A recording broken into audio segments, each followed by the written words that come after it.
These are the bolded problems for Unit 2, Day 1, Section 9.1. Number 7 is the first problem, and it asks you to translate. Write in words this, this, and this. I'm going to start at the left and read from left to right. So 0 is greater than -4. And I'm going to use my number line just to make sure I did that right. Here's my number line. Here's 0. Here's -4. 0 on this line is above -4, so it is greater than -4. Number 13 is also asking you to translate, this time from words into symbols.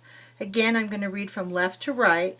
So here it says -3 is greater than -15.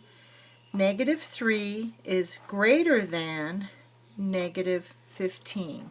-3 is greater than -15. Again, let's look at our numbered line and double check ourselves. Here's 0. Here's -3. Here's -15. -3 is closer to 0 than -15 is, so it's greater than. And again, notice this is the big side of the arrow, this is the small side, so -3 is greater than -15. Here, they're asking you to write the appropriate symbol between each pair. So this gives us -75 hundredths and +25 hundredths.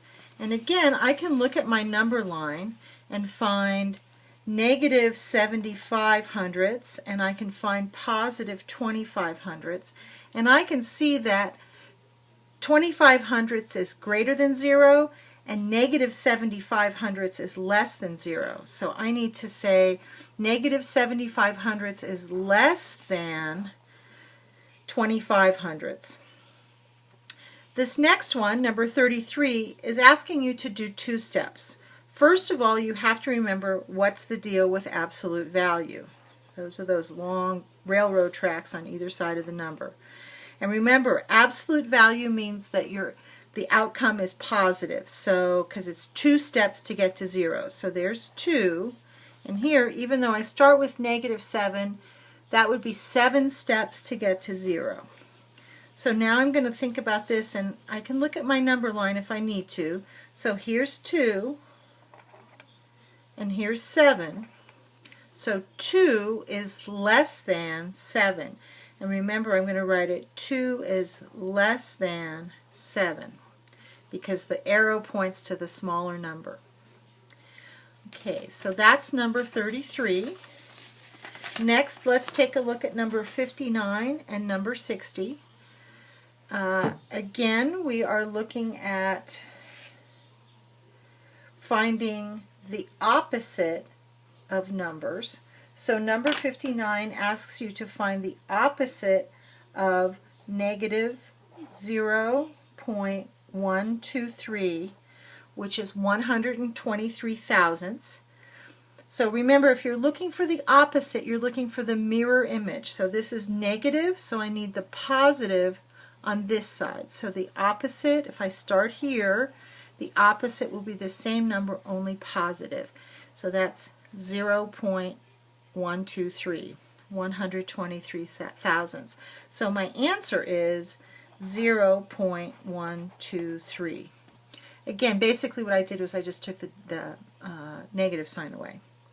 Here for number 61, we're doing the same thing with a fraction, and they're asking you to find the opposite of 7/8. So I can look at the number line and find the opposite. It'll be the same distance away, or I can just add a negative sign to get the opposite. And if you're really stuck, you can test these two numbers. If you add them together, you will get 0.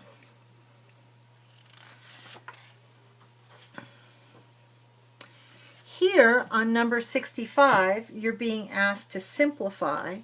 So here, think about PEMDAS, good old Aunt Sally. The first thing you're going to deal with is what's inside of the parentheses. So here's negative 8. I'm going to mark that there. And this is on the outside, so it says find the opposite of what's in there. So the opposite of negative 8 would be positive 8. And again, if I added that together, negative 8 plus 8 is 0. This last one, again, we're going back to our friend absolute value. I'm going to take what's inside, negative 8. The absolute value of negative 8 is positive 8. But this says give me the opposite, and the opposite of 8 is negative 8. And those are the bolded problems for section 9.1.